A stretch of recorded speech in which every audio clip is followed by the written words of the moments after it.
Welcome to Vlog 3, My Coaching Philosophy. Here we're going to look at what is philosophy and what this means for strength and conditioners, my current philosophy, how I incorporate my philosophy to practice, and the development of my coaching philosophy. So, what is philosophy in strength and conditioning? Well, according to Geraghty, which is shown in the blue tables, there are multiple interpretations ranging from attitudes and beliefs to aims and missions, as well as systems and theory of training. Caulfield and Geraghty 2018 later break this down into two types of philosophy, which is seen in the orange table.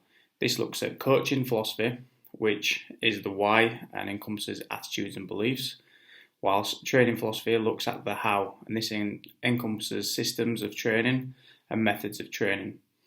As already stated, we are looking at the coaching philosophy, and therefore we'll be looking towards these attitudes and beliefs. So my philosophy is based on providing the best environment to empower an athlete. My philosophy relies on consistency, hard work and commitment from both athlete and coach to guide an individual to their goal. It's important to understand other philosophies may have one or more focus, such as performance-based, humanistic approaches, process-driven or focused on knowledge base. I believe my philosophy to be an amalgamation of them all, and words on paper don't describe the depth in my philosophy. However, I would say that my philosophy highlights the key concepts that I believe to be important. Following a humanistic or athlete-centered approach, I believe it is important to look at the whole athlete and look at their motivation along with their physical attributes. As well, my philosophy is performance-based, which impacts both the coach and the athlete. We want to make athletes faster, stronger and more robust to their specific sport, and our athletes want to win and compete. My philosophy purposefully looks to facilitate athletes on reaching their goals. However, there are conditions to it, and it requires consistency, hard work and commitment. A fundamental step towards reaching their goal is setting goals. Locke and Latham state by doing this we are able to energise our athletes, direct their efforts to activities of importance and impact their persistence. It's important that we keep athletes focused by having performance goals as well as outcome and process goals in order to push them, as stated by Weinberg and Butt. As already stated, the three characteristics are not isolated to the athlete, but incorporates the coach.